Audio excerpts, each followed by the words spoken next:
Boa tarde, pessoal. Meu nome é João Vitor. Eu faço parte do grupo de estudo da AWS Deep Racing Quixadá. E esse encontro tem como objetivo da gente falar sobre um workshop de treinamento do Deep Race, que é o L200.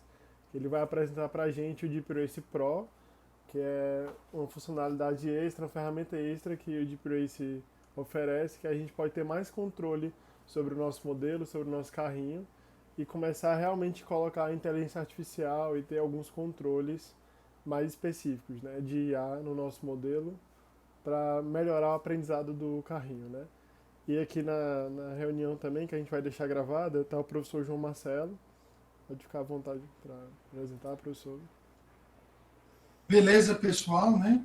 Como o João Vitor já disse, isso é um material que vai ficar de referência. Quem tiver começando a aprender o Deep Race vai poder, ao ser inscrito no Learn Lab, né? Já vai entender os passos iniciais para estar em ponto de bala até acesso à versão profissional, que não tem, a princípio, nenhuma limitação de funcionalidade, né? A versão estudante tem algumas limitações. Essa vocês vão poder fazer todo tipo de experimento, vão poder carregar modelos, baixar modelos e tudo mais. Não é isso, João?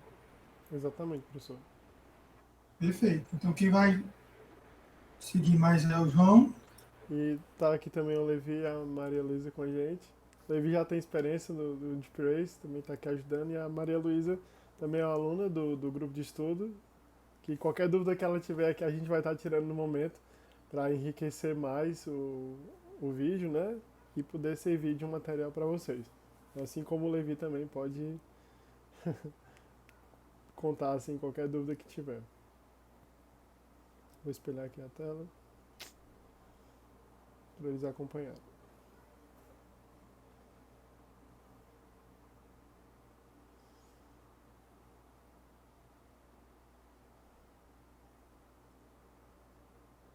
Bom, esse link aqui eu vou deixar disponibilizado no vídeo, também nos nossos canais de comunicação, que é o link do workshop L200 da AWS, que é o workshop que guia a gente desde o primeiro acesso ao Deep Race Pro, que tem esse cara aqui como está mostrando, até a gente criar o nosso primeiro modelo, o nosso primeiro carrinho no Deep Race Pro. Esse processo a gente já fez com a turma através do Student, só que é a primeira vez que a gente vai apresentar para eles o Pro.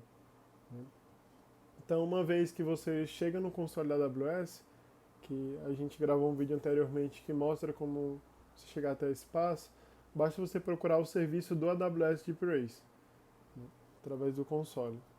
Você pode digitar ou pode procurar dentre os serviços recém-visitados. Né? Aqui é o AWS Deep Race. Vou acessar.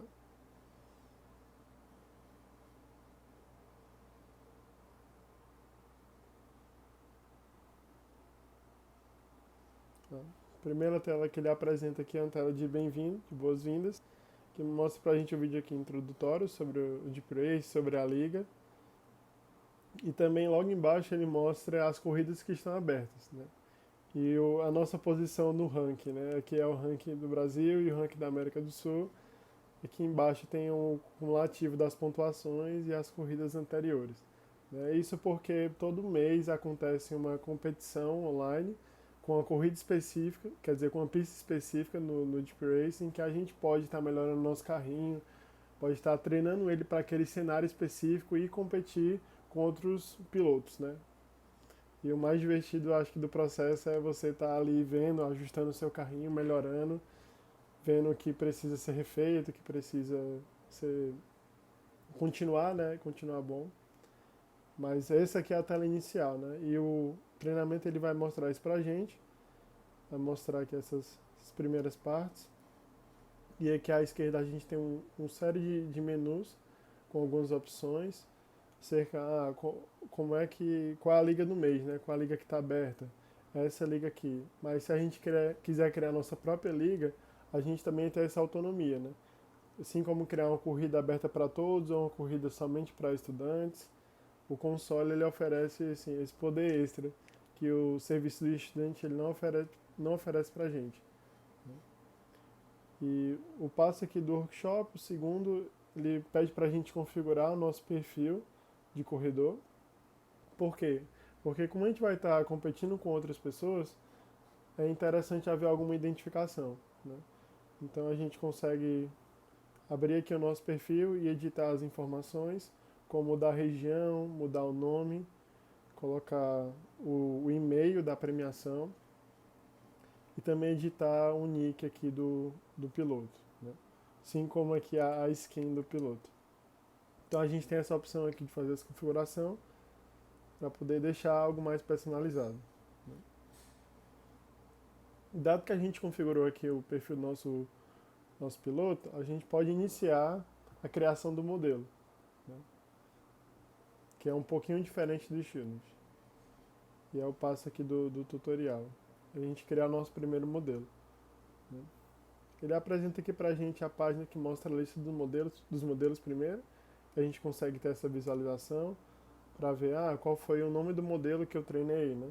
Qual é o status do modelo, o algoritmo utilizado, os sensores que foram utilizados pelo carrinho e a data de criação. E assim como outras informações se a gente quiser personalizar, como o tamanho do arquivo e a data ali. E se a gente quiser criar o nosso próprio modelo, a gente vai aqui nessa parte Get Started. E ele mostra um menuzinho inicial, né? Get Started com Reinforcement Learning. Então, iniciando com Reinforcement Learning. Ele mostra que aqui a gente vai aprender o básico, vai criar um modelo, vai treinar e avaliar e vai entrar em uma liga, né? E durante esse processo, há um processo assim interativo que acontece várias vezes, por isso que é iterativo, de melhoria, de ajuste, em que a gente vai rever a estratégia e vai ajustar o modelo e ver os resultados. Rever a estratégia, ajustar o modelo e ver os resultados, né? É um processo que acontece várias vezes, justamente para a gente conseguir melhorar e ir melhor numa liga, né? Quem está acompanhando conseguiu chegar aqui nessa tela?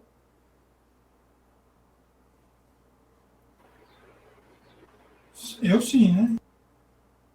Deu certo, né? Luísa e Levi, né? Show. Bom, que eu achei bem legal, teve uma novidade aqui na plataforma, que ela colocou um mini cursozinho inscrito, né? Antes esse curso só era por vídeo mesmo, e a gente pode fazer esse curso. Eu não vou mostrar aqui porque toma um certo tempo, mas você pode ficar à vontade para fazer depois. Mas basta você clicar aqui em Start Course, e ele vai mostrar aqui uma introdução ao Deep Race, explica também o que é Reinforcement Learning, e a gente consegue dar Next aqui e ver toda essa explicação, para a gente não somente usar a ferramenta por usar a ferramenta, para a gente entender os porquês aqui do que a gente está fazendo. Assim como entender sobre a gente, o ambiente, estado, ação, recompensa. Esses tópicos aqui são tópicos de Reinforcement Learning, são tópicos bem simples, ele só contextualiza para o cenário do carrinho e diz o que eles significam, né?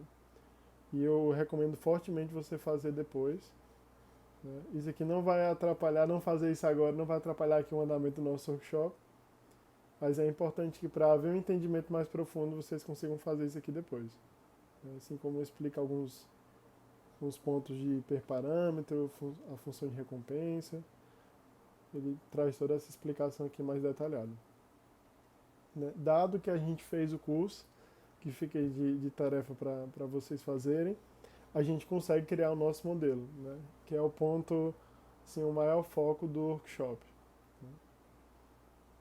E aí você basta aqui clicar em Create Model.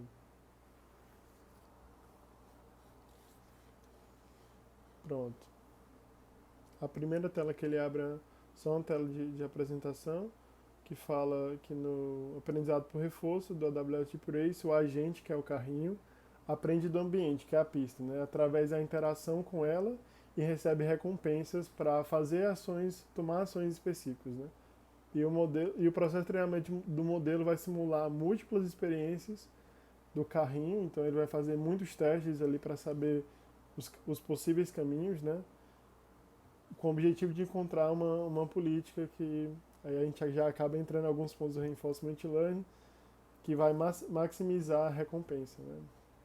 Os alunos aqui que estão acompanhando sabem que a gente cria uma função de recompensa, né? Então o carrinho, durante essa trajetória, ele busca maximizar essa função, se maximizar os valores para conseguir uma função que atinge o maior número, né? Um valor máximo, isso significa que é o melhor cenário possível, né? Então ele sempre busca pelas melhores recompensas, né? Se ele cai num cenário que ele não está ganhando tanta recompensa, ele não gosta daquele cenário, né? Ele busca não repetir.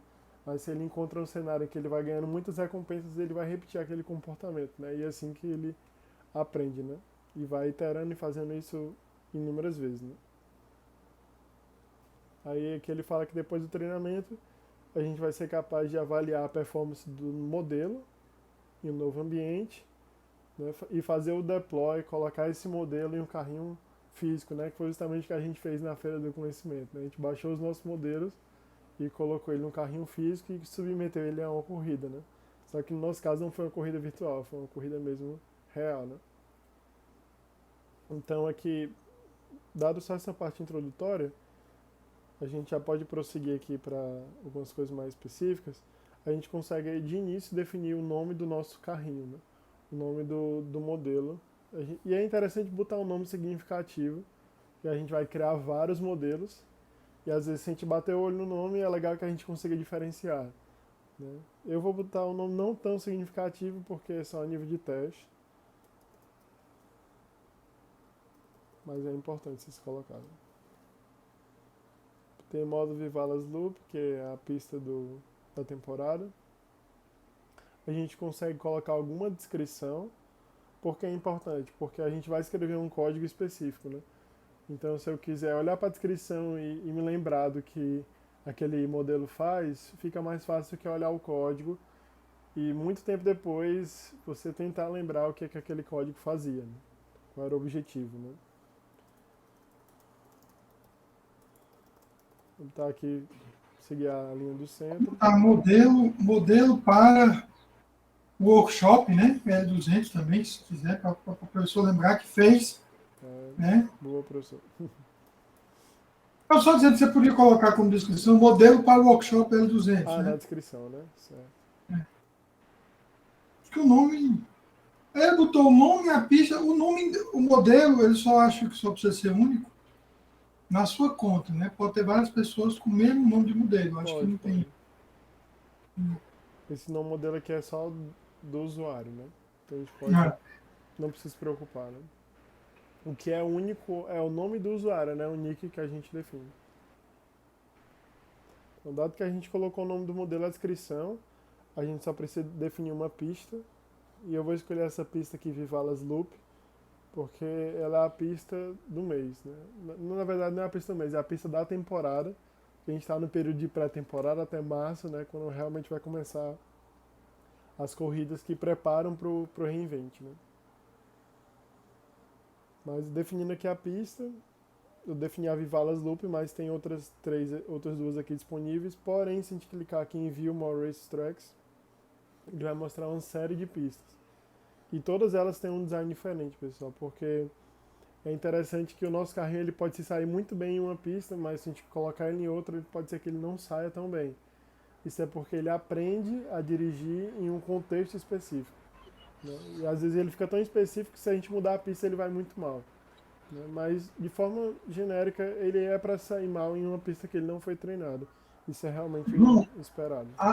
só então vendo mais uma vez. A pista que nós temos impressa é qual? A pista que nós temos em Quixadá é a... Deixa eu só... Speedway, A2Z Speedway. Pronto. É A2Z Speedway. Deixa eu ver se eu acho aqui.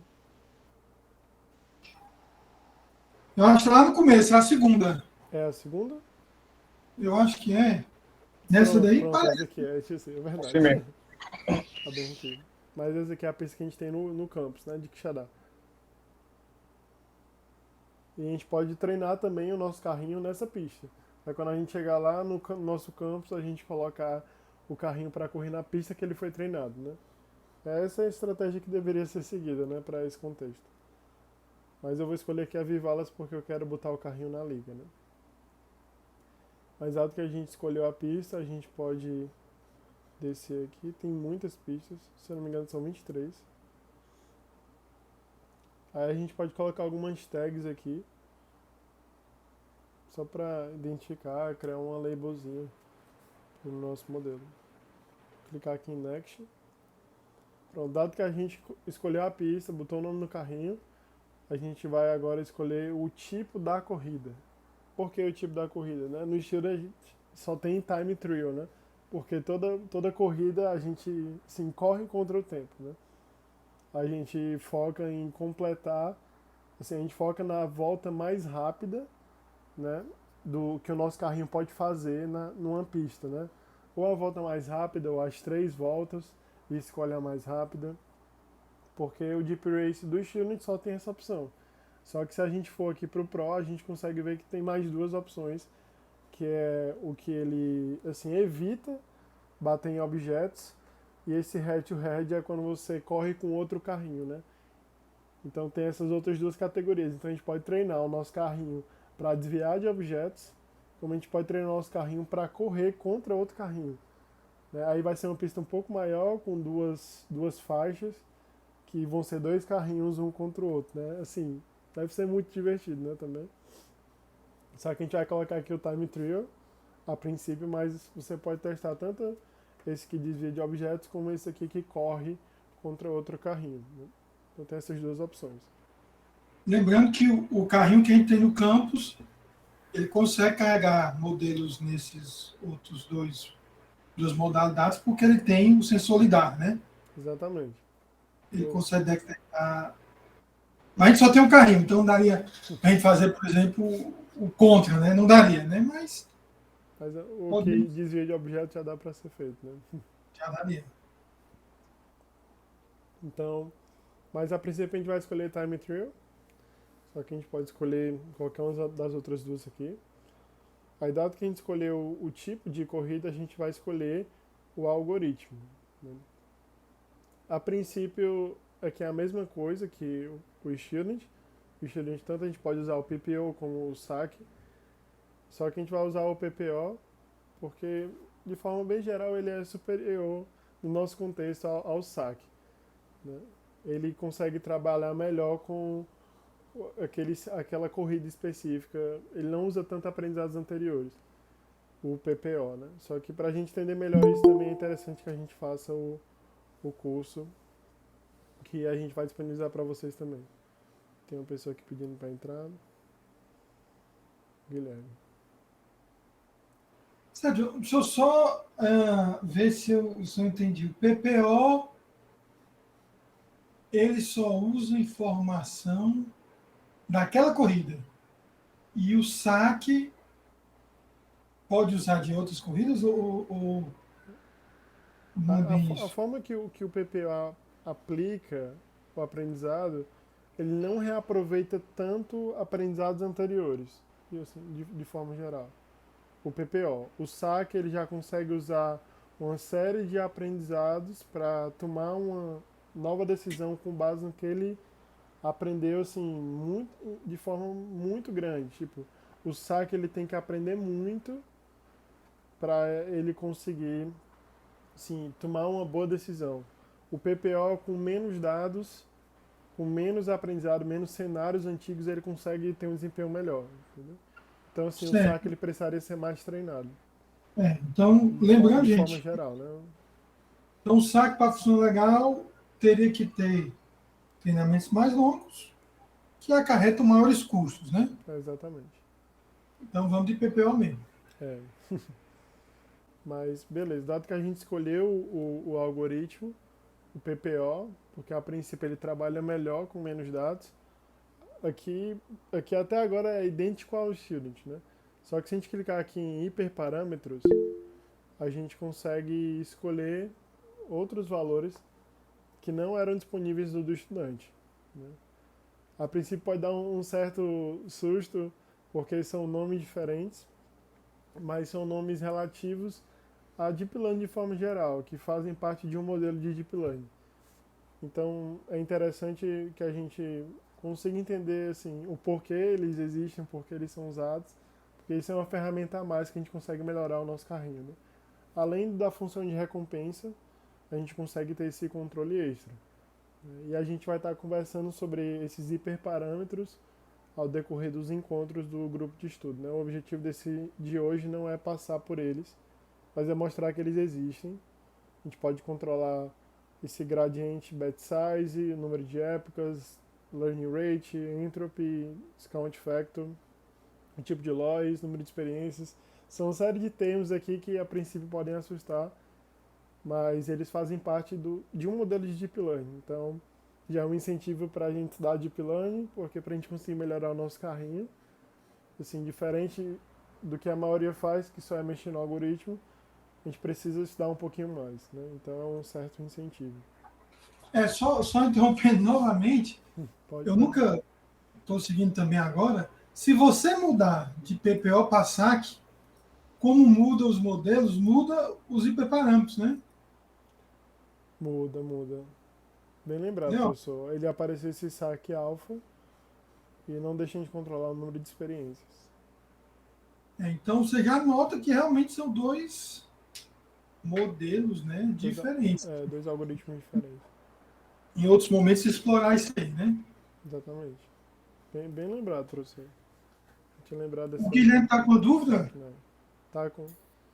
Tô, pessoal, eu vi os hiperparâmetros aí lembrei lá das disciplinas de aprendizado de máquina, que às vezes para a gente encontrar as melhores combinações de hiperparâmetros, a gente roda algumas técnicas de busca, né, e tudo mais. Aham. Aí no Deep Race a gente tem algo nesse sentido, ou tipo assim, para a gente tentar acertar o melhor parâmetro, assim, a gente tem que ir na mão de um por um, treina e roda o carro de novo, ou tem alguma coisa mais automatizada para a gente encontrar os melhores valores aí? Porque, por exemplo, o learning rate aí, ó, tá 4 casas decimais aí, né? Aham, é Tem muitas diferente. possibilidades, né? Tem muitas Então, assim, possibilidades. Boa pergunta, Guilherme. Isso você já fez disciplina no campus, né? Eu não lembrava. já. Mas, cara, a princípio, assim, o serviço do AWS Deep Race, ele compõe alguns serviços menores. Então, ele é um conjunto de serviços. E quando a gente usa o AWS Deep Race, o que a gente tem acesso é isso daqui. Então, assim, o controle que a gente tem é o que essa interface está nos dando. Só que, como o Deep Race ele é composto por serviços menores, a gente consegue, fora do serviço grande do Deep Race, pegar essas partes menores e ter um certo controle. Aí que entraria, assim, uma intervenção de alguma técnica de machine learning no meio desse processo. Entendeu? Então, a princípio, aqui, de cara, não. Você não consegue fazer isso. Mas se Entendi. você pegar os serviços menores e estudar como eles se comunicam, você consegue interferir nesse processo. O, o, o, Só para complementar, professor, você pode baixar, assim, pegar um ambiente que está no AWS, está na nuvem, e colocar ela local. Local, assim, realmente numa máquina que tenha todos os recursos e a capacidade, que aí você consegue manipular essas partes menores também. O que eu tenho conversado com o professor João esses dias é sobre isso também. Porque isso vai Massa, dar velho. muito mais poder, né, pra gente do que só meramente fazer chutes Isso. de valores, né? Isso, exatamente. a grosso modo, se nós tivéssemos uma quantidade de créditos, né, e recursos financeiros ilimitados, né? Porque aí você vai colocar os hiperparâmetros, vai gerar o modelo, e você pode pegar, se eu não me engano, esse modelo e carregar no SageMaker. Que o SageMaker é parecido com o notebook Juniper, né? É Jupyter, né? Os notebooks. Júpiter. E lá você poderia sim fazer esse tuning de hiperparâmetros, trazer de volta para aí para concorrer também, né? Mas, como é um trabalho inicial, ele só deixa essas opções. Mas quem quiser e tiver, como nós vamos ter, né, quando eu voltar, a gente vai configurar uma máquina com GPU para poder fazer isso localmente, né, para a gente não ter que ter custos, né? Se você tivesse recursos, você já podia fazer isso na própria AWS, né? A gente vai dar um jeito aí de conseguir baixar os modelos e fazer esse tipo de experimento, né? Exatamente. Mas os nossos planos, Guilherme, são pegar esse ambiente e deixar ele local, justamente para ter esse poder maior de controle. Então, a gente já está até vendo as Bola, obrigado. possibilidades na área. Então, dado que a gente escolheu o algoritmo PPO e a gente não vai mexer nos hiperparâmetros a princípio nesse encontro, a gente pode dar um next aqui e seguir para a próxima etapa. Tem uma grande diferença aqui do próprio student, que a gente consegue definir o action space, o espaço de ação, coisa que a gente não consegue definir no student, né, como eu falei. Por quê? Porque quando o nosso carrinho ele está na pista, ele usa os sensores para assim, descobrir o ambiente, né? Na pista, assim, quando está no treinamento. Então ele usa os sensores para descobrir o ambiente. Só que assim, existem muitas possibilidades, né? E se a gente conseguisse ter um controle sobre o que ele analisa, né? Se a gente não quisesse, por exemplo, olhar todas as possibilidades ali naquele raio de visão do carrinho, mas se a gente quisesse olhar somente alguns intervalos específicos, né? Porque, lembrando, nosso carrinho aprende por aprendizado por reforço, né? Por reinforcement learning. Então ele vai tentar muitas e muitas vezes para ele conseguir um resultado bom. Então, assim ele precisa ser muito exaustivo, né? Para ele conseguir chegar a um bom resultado. Então, se a gente limitar essa quantidade assim, que ele vai ter de exaustão, pode ser que ele encontre o resultado melhor mais rápido. E pode ser também que a gente erre no valor e limite ele de encontrar um bom resultado. Então, assim, tem um trade-off, né? Então, a gente tem que balancear isso daí. E aqui a gente consegue ter o controle tanto do action space, né? Que é o espaço de ação, do carrinho quanto ao ângulo dele, então esse ângulo de visão, quanto à velocidade que ele vai ter no ambiente, né? Então, o jeito padrão é ele ter o espaço de ação contínuo. Então, o espaço de ação contínuo é que ele tem todos os valores ali dentro daquele intervalo e ele assim, testa tudo, né? Um espaço discreto, ele já testa dentro de um intervalo mais limitado. Como a gente pode ver, a gente consegue ter um certo controle sobre isso. Aqui, por exemplo, eu consigo controlar o steering angle e dizer à esquerda ele vai até quantos graus, à direita ele vai até quantos graus, né? Qual a velocidade mínima, qual a velocidade máxima do carrinho, né? Então eu consigo ter esses controles e limitar o espaço de ação, para o meu carrinho não precisar ficar testando muito. E é engraçado que às vezes assim, a gente só precisa fazer uma pequena modificação no action space dele, deixar de ser contínuo, por exemplo, para usar um espaço mais discreto, que ele teste menos possibilidades, que às vezes com hora de treino nosso carrinho já fica muito bom. Diferente da gente usar um espaço contínuo, que a gente às vezes precisa treinar 5 horas, 6 horas para o carrinho chegar num bom resultado, né? E lembrando que cada hora de treinamento tem um custo, né? Aqui dos créditos da AWS, então, assim, quanto menos a gente treinar, quanto menos custo a gente tiver, melhor, né? Então aqui, beleza, espaço contínuo tem aquelas opções, a gente consegue limitar. E aqui no discreto, como eu falei, a gente já tem valores mais específicos, né? Por exemplo, menos 30 graus, eu quero essa velocidade, né? Menos 30 graus, essa velocidade, menos 15, essa, né? Então ele vai testando essas angulações aqui e nessas velocidades. E a gente pode clicar aqui no avançado e adicionar algum específico e alterar. Aqui é importante, eu acho, que a gente tenha um encontro só para falar disso aqui especificamente, porque é muito poderoso. Eu vejo até alguns testes já, estava estudando sobre isso, mas assim, tem um vasto campo de possibilidades aqui que a gente pode controlar. Tu acha que o discreto tem vantagem em relação ao contínuo? Depende do que a gente está querendo fazer. Eu, por exemplo, testei o discreto e limitei o espaço de ação dele e meu carrinho com hora de treino ele pegou um resultado legal, que eu não pegaria com umas 3, 4 horas do contínuo, porque ele testou menos possibilidades. Então, como é discreto, Mas depende muito do que a gente quer, né? é como se fosse um treinamento só inteiro, né? Aí Exatamente. realmente fica mais rápido. Ah, Fica mais interessante, rápido. interessante. Porque o contínuo, como o Guilherme mostrou ali, o learning rate ele tem 4 casas decimais. Ele vai testar, assim, botando nesse contexto. O contínuo ele vai pegar todos aqueles valores desse intervalo e vai testar um por um, né? beleza, pode ser que não seja a granularidade dessa unidade muito pequena, mas ele testa muita coisa. Talvez O uma discreto pista não, né? com mais detalhes, né? O contínuo consiga. É aquele tipo de coisa, né? Você vai, como você disse. Algumas pistas talvez o discreto seja melhor, outras o contínuo, né? É. Aí a gente tem que analisar a pista também, porque isso influencia. Eu não tenho uma bala de prata aqui que sirva, não. A gente tem que. Depende do contexto. Então, beleza. A gente, assim, a gente vai seguir com o contínuo e vamos colocar aqui a velocidade mínima de 1 e a máxima de 2,5 aqui. Só um exemplo, né? E novamente o foco desse encontro é fazer que vocês saibam que isso aqui existe, não necessariamente entender todos os pontos, que a gente vai falar sobre isso nos próximos encontros. A gente pode clicar em Next, a gente pode escolher o nosso carro. O legal é que a gente consegue personalizar.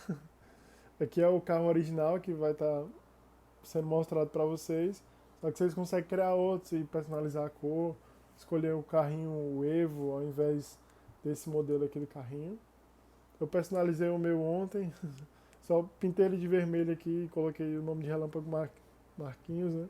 McQueen, mas só a nível de diversão mesmo. Vocês podem usar o nome que vocês quiserem, a cor que vocês quiserem e qualquer carrinho. Porque esse carrinho aqui ele vai ser usado nos treinos, né?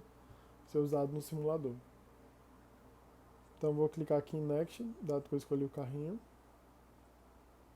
E aqui, assim, a única parte que tem uma relação direta com o Student. Porque lá a gente só consegue controlar a função de recompensa, o algoritmo, a pista, né? Não tem os controles do steering angle, do action space, da velocidade, do tipo de corrida, mas aqui está o core do Student, né? Que é a função de recompensa. Então a gente consegue personalizar essa função, dado a lógica que a gente quiser que o nosso carrinho siga. Esse algoritmo aqui, por exemplo, né, ele visa ficar o mais próximo da pista possível. E como é que eu sei disso, né? Porque aqui tem uns exemplos e a gente pode escolher algum dos exemplos que já vem por padrão, né? O carrinho que segue o centro da linha, o carrinho que fica dentro das duas bordas laterais, o carrinho que prevê que ele faça zigue-zague, ou o carrinho que assim, evita bater de objetos e ainda compete com outros carrinhos, né? Esse aqui é novo para mim. Mas a gente pode escolher qualquer um desses, a princípio, para testar. Então, você clica aqui e escolhe um, na verdade, e clica em Use Code. Mas o mais legal aqui do processo é a gente montar a nossa própria lógica de que, eu quero que o carrinho faça isso nesse cenário. Então a gente vai codificar visando esse objetivo, né? Porque, assim, a diversão aqui é a gente conseguir fazer algoritmos que consigam usar essas informações da pista para conseguir tomar suas decisões, né? E essas decisões podem ser boas ou ruins, aí depende da lógica que a gente vai seguir para criar, né? Então a gente usa a nossa criatividade, usa o nosso conhecimento de mundo, o que a gente quiser para poder fazer com que o nosso carrinho vá melhor nesse processo, né? Se a gente somente usar o código que está aqui por padrão, provavelmente o nosso carrinho vai ter um desempenho padrão, né? Mas se a gente colocar algumas especificidades, né, diferente do que a maioria faz, a gente já vai ter um desempenho melhor, né? E por aí vai. Mas assim, todos conseguiram chegar nessa parte, só para esclarecer. Eu acho que eu acabei esquecendo de perguntar. Deu tudo certo até agora? Sim, sim. A gente não vai mudar muito a função agora, né? Nós estamos Sim, sim. mais a mecânica, né? Mas está aqui a mesma função aí.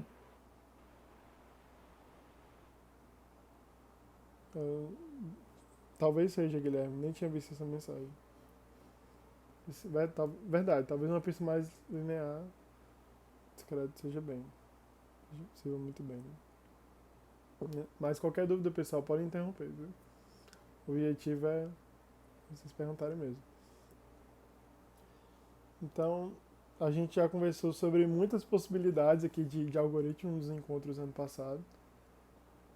E eu vou pegar esses materiais que eu tenho e disponibilizar para vocês em formato de vídeo também, para explicar e servir de um material de apoio, né? Mas vocês, assim, podem ficar à vontade para consultar a documentação, porque eu também vou deixar ela disponível nos links, porque ela explica todos os parâmetros que vêm aqui nessa função como argumento.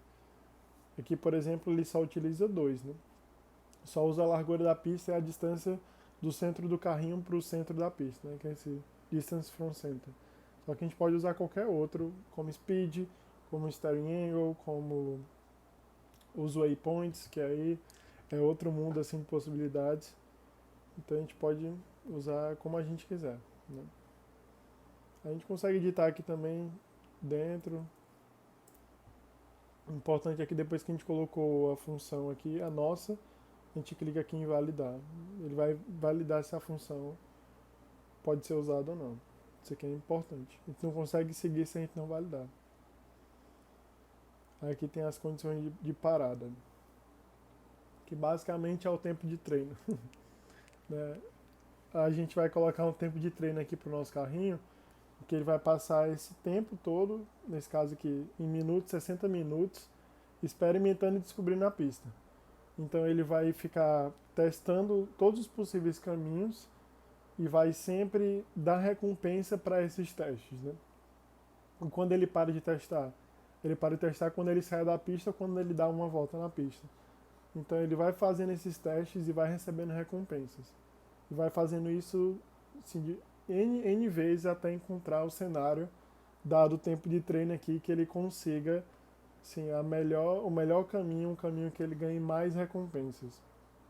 E que caminho é o caminho que ganha mais recompensas? É o caminho que a nossa função disse que ganha mais recompensas. Então o que guia ele no caminho é a nossa função de recompensa, por isso o nome da função, né? Reward Function. Então o que guia o nosso carrinho é ela. Se a gente fizer uma função de recompensa ruim, nosso carrinho vai escolher um caminho ruim, né? Assim como se a gente fizer uma função de recompensa boa.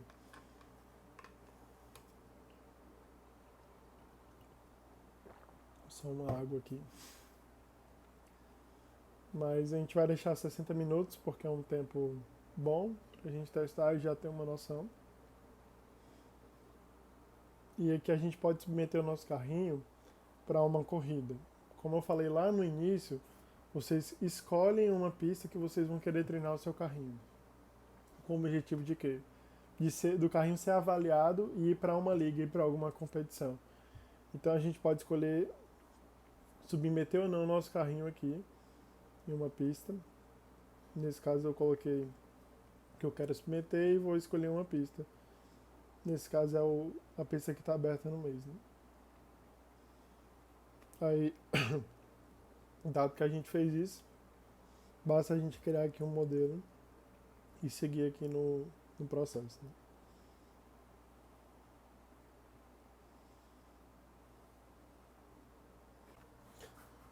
Aí depois que a gente colocou aqui, criou em criar um modelo, vai pedir só uns feedbacks da plataforma mesmo. A gente pode preencher ou não. Eu não vou preencher agora. Ele está inicializando aqui o treino. E assim que terminar, em mais de uns 6 minutos a inicialização. Ele vai mostrar aqui pra gente uma telinha em tempo real do nosso carrinho testando as possibilidades. Ele vai mostrar um gráfico também que mostra uma relação entre a completude, os acertos, as falhas. Ele vai mostrar isso aqui daqui a pouco. E aqui embaixo ele mostra pra gente também algumas configurações que foram utilizadas pelo carrinho, né?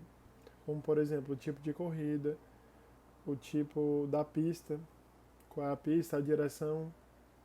Ele também mostra aqui a função de recompensa que a gente utilizou, o sensor utilizado pelo carrinho, né? O Action Space, como eu comentei com vocês, o tipo, né? E o Action Space mesmo, dados os seus valores. O framework que foi utilizado, então a gente utiliza esse framework aqui de Deep Learning, né? O TensorFlow, e o algoritmo que foi utilizado, né? Que é no caso o PPO. E aqui ao lado os hiperparâmetros que eu comentei com vocês, né? Então deixa tudo aqui claro, especificado, para a gente conseguir acompanhar. Assim que ele termina de fazer a inicialização, ele mostra aqui um gráfico de recompensa, ele explica pra gente o que significa cada, cada parte do gráfico, tem até uma explicaçãozinha também aqui do fluxo, né?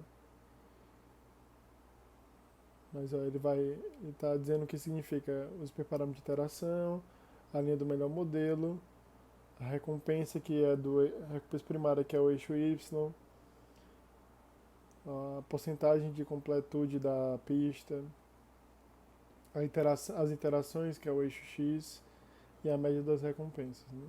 Ainda tem o outro parâmetro que é entre os dois, né? Que é o do treino e de avaliação. Então ele vai mostrar aqui daqui a pouco todos esses gráficozinhos e aqui ao lado do vídeo, né, do carrinho. Pronto. O meu acabou também de aparecer o vídeo. Vocês conseguem... Deixa eu recarregar aqui o gráfico. Acho que ainda não. Mas, ó, o que vocês estão vendo agora é o carrinho tentando aprender, né? Então, no início, ele vai errar muito, porque é esperado. Ele não conhece nada do ambiente.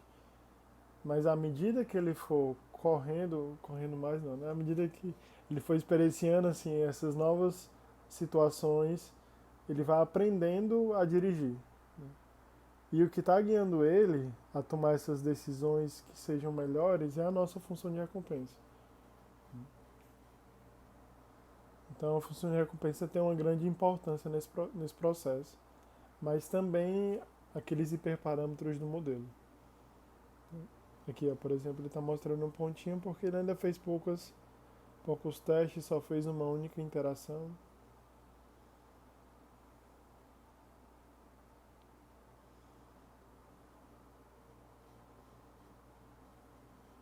E aqui ele mostra o que significa, né? Essa bolinha verde, a bolinha azul, a vermelha. E se a gente clicar aqui em info, ele mostra a explicação mesmo do que elas significam pro gráfico, né? Então vocês conseguem aqui acompanhar todo esse processo. Ele vai travar um pouco no início, mas é esperado. Depois vocês vão ver que ele vai ser mais fluido mesmo, o vídeo do treinamento do carrinho. Ó, e aqui ele mostra a condição de parada, que é o tempo que a gente colocou. A gente colocou 60 minutos, que é 1 hora, e ele só treinou 3 minutos e 21. Então é esperado que ele erre bastante ainda. Quando chegar lá para os 40 minutos, a gente consegue ver um cenário mais próximo do que ele vai ficar no final.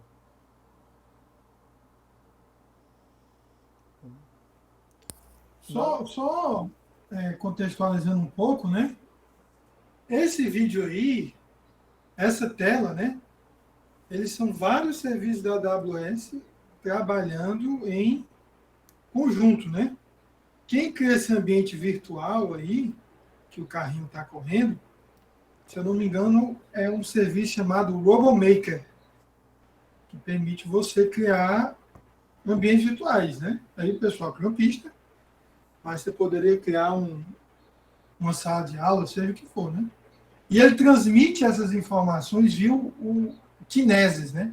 Que é o serviço como se fosse o Kafka da AWS. Né? Então, óbvio que a gente está aprendendo o Deep Racer, mas eventualmente você pode construir, o cara que tiver conhecimento avançado em Deep Racer pode construir ambientes para outros robôs e usar Deep Learning para outros robôs. Né? Exatamente. Porque, pessoal, o que a gente aprende aqui é puro Deep Learning aplicado a um contexto específico. Quando vocês forem para outros projetos, vocês vão ter que aplicar, né? Se for um projeto de IA, que os Deep Learning, vocês vão ter que aplicar no contexto de vocês. Então, as abstrações que vocês usam aqui são as mesmas usadas lá, né? São um contexto diferente, mas é Deep Learning, é Reinforcement Learning. Então, a gente consegue aplicar em qualquer lugar, né? Hoje, os carros autônomos que já estão aí nos Estados Unidos, por exemplo, eles usam aprendizado por reforço para dirigir. Né? Então, a gente está tendo assim, a oportunidade de ter esse conhecimento e entender bem para poder aplicar em algum outro contexto. Né? Algum outro projeto, em alguma outra empresa que vocês forem trabalhar futuramente, ou já estejam trabalhando. Então aqui ele vai mostrar o gráfico, ó, e a relação da recompensa com as iterações do carrinho, né? E vale a pena também, é outro assunto para um outro encontro, estudar o que esse gráfico significa minuciosamente e entender se o nosso carrinho está indo bem, está piorando. Porque ele consegue mostrar e dizer para a gente se dado o tempo, por exemplo, 40 minutos de treino, o nosso carrinho só piora, ele não melhora mais, né? O nosso carrinho está começando a overfitar, né? Que é um conceito de machine learning. Ele já aprendeu tanto que ele está viciado nesse aprendizado e qualquer coisa nova ele não vai sair tão bem, né? E não é isso que a gente quer. A gente quer que o nosso carrinho saiba lidar com variáveis, assim, de certa forma aleatória, como por exemplo, quando a gente está aqui no simulador a gente não tem atrito, né? Mas na vida real a gente tem atrito. E se o nosso carrinho ficar muito específico para um cenário, para a gente colocar ele na pista real, que a gente vai fazer lá no nosso campus quando voltarem as aulas, nosso carrinho vai ter uma performance péssima, porque ele ficou muito específico para um contexto, né? Então é uma coisa também que a gente precisa ter cuidado, né? Não é só a gente treinar o nosso carrinho por infinitas horas que ele vai ser o melhor carrinho possível, né? Então, beleza. Dado que a gente está treinando aqui e terminou o treinamento, o nosso carrinho vai ser mostrado nessa parte aqui dos modelos, né? Em Your Models. O status aqui está training, mas como eu mostrei para vocês, eu treinei um ontem e ele fica o status ready, né? E a gente consegue acessar e ver algumas informações do treino, né? Como é que ficou o gráfico de recompensa, a gente consegue baixar os logs. E aqui já vai outro ponto também, a gente vai ter que mexer um pouco com análise de dados se a gente quiser entender esses logs, né? Você pode querer entender ou não, fica a critério do piloto, mas se você quiser entender de forma mais específica as decisões que foram tomadas, é legal baixar os logs, né? E a gente vai usar um Jupyter Notebook, como o professor falou, que nesse caso aqui é o SageMaker, para analisar esses dados e entender melhor. Outro conhecimento que a gente consegue aproveitar para qualquer contexto, né? Que não fica só aqui no Deep Race. E ele não mostra mais o vídeo, só que vocês lembram que quando eu treinei, eu coloquei para treinar, eu quis submeter o carrinho, né, em uma corrida. Então eu vou mostrar para vocês. Depois que a gente treina, a gente consegue ver o nosso carrinho na corrida. Você clica aqui em AWS Virtual Circuit.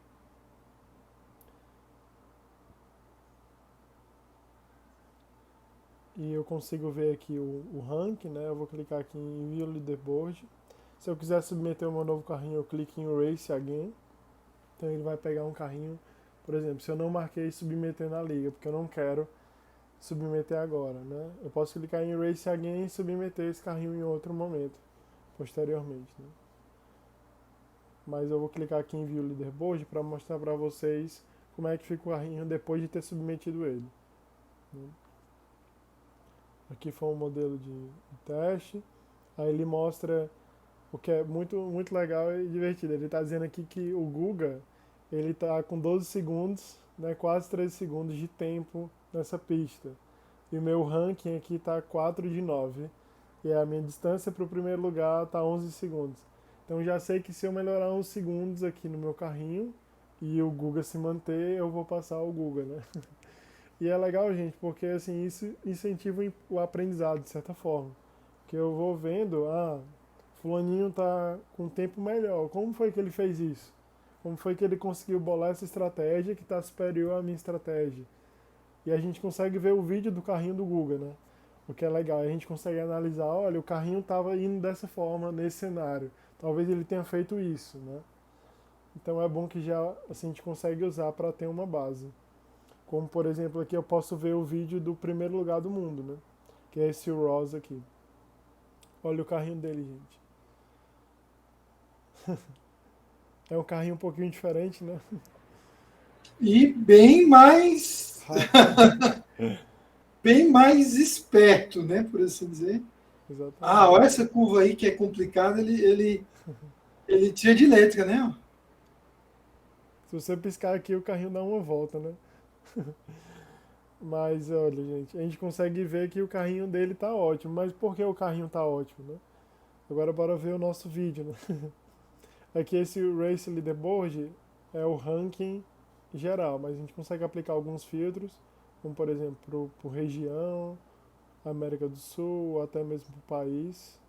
Ó, tem algumas pessoas aqui no ranking. Eu vou ver o meu vídeo, ó, pra vocês verem a diferença. Bem mais lento, né? Isso é o carrinho que eu treinei ontem.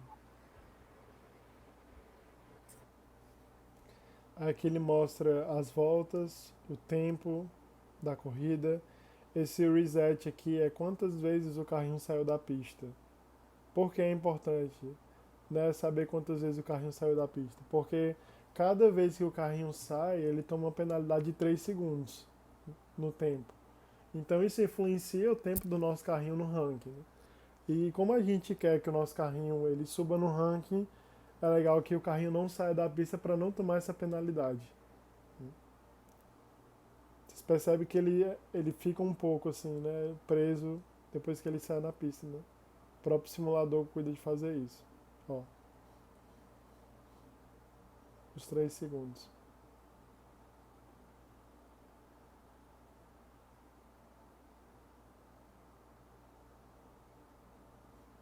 É um vídeo curtinho. Aí a gente pode usar esse vídeo também como um parâmetro para analisar se nosso carrinho está indo bem ou não. E que ele completou a corrida, né, com 1 minuto e 15. E o primeiro lugar foi 9 segundos na melhor volta, né? Daí vocês tiram que esse carrinho tem que melhorar muito ainda, né? E aqui em Euro Submissions a gente consegue ver também somente os nossos carrinhos, né?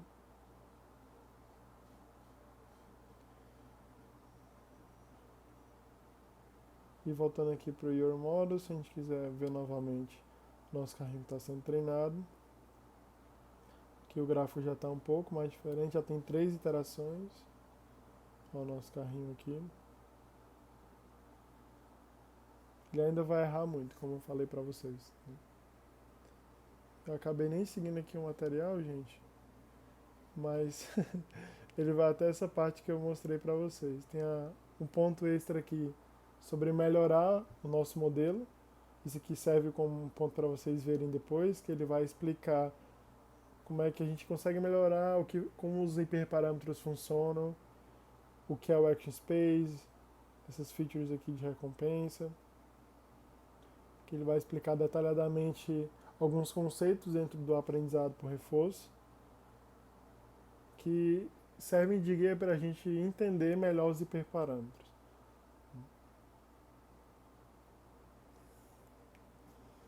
Aí ele deixa alguns links aqui, se a gente quiser entrar na comunidade no Slack, mas também tem uma comunidade no Discord. Eu vou disponibilizar esses links também para vocês. E aqui ele mostra se a gente quiser fazer alguns passos extras, né? Como eu comentei para vocês que dá para baixar os logs, a gente pode baixar os logs e analisar, mas como a gente faz isso? Ele tem outros materiais sobre como analisar esses logs para conseguir um melhor resultado. Também tem uma páginazinha no GitHub que tem mais materiais sobre. Aí ele incentiva as corridas. Por último, são umas dicas de deletar os modelos. Mas, gente, no mais, era isso que eu queria passar para vocês hoje. Ficou alguma dúvida? Podem perguntar que esse é o objetivo mesmo. Eu só fiquei com uma dúvida referente aos créditos, né, que vocês comentaram sobre, aí eu não entendi, tipo, quanto mais a gente usa, mais crédito a gente gasta, isso, nas horas, mas qual o limite disso? Pronto. Quando você deu o seu e-mail para o professor João, ele te adicionou na turma da AWS e você tem $100 para você gastar de crédito. Então, essa é a sua margem de gasto, né? E cada hora de treino custa R$3,50. Então, você consegue fazer uns 30 treinos aí, né? 32. Beleza, valeu. 32 horas de treino, né? Nada. Mas pode fazer. Mas acabando essas horas, você conversa com a gente que a gente dá um jeito de resolver. A gente cria outra turma e, como é que diz? Coloca de novo, né? Você baixa seus modelos, a gente vai mostrar depois como baixar, né, os modelos. Você baixa os modelos e leva para outra conta. Aí tem mais 100 de novo, né? Beleza. Vocês tinham comentado que dava para rodar localmente também, é isso? Tem um simulador local que você baixa para Windows, para Linux, alguma coisa assim? Isso tem como você utilizar o ambiente local, só que você tem que ter uma máquina que tenha 32 GB de RAM, uma GPU de 8 GB Ixi, e os recursos são bem puxados. Por isso que a gente Entendi. vai colocar numa máquina específica no campus. Isso. Já tem uma máquina lá no campus, certo? Só que eu não estou em Quixadá agora, né?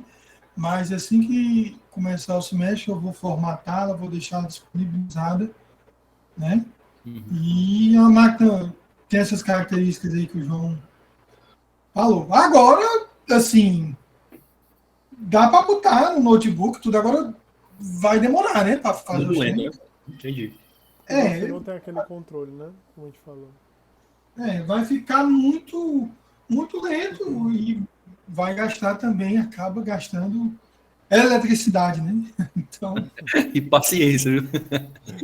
então vocês aguentem mais um pouquinho aí, que aí eu vou disponibilizar, o João quer trabalhar com isso também, aí nós vamos ter essa possibilidade aí. Beleza.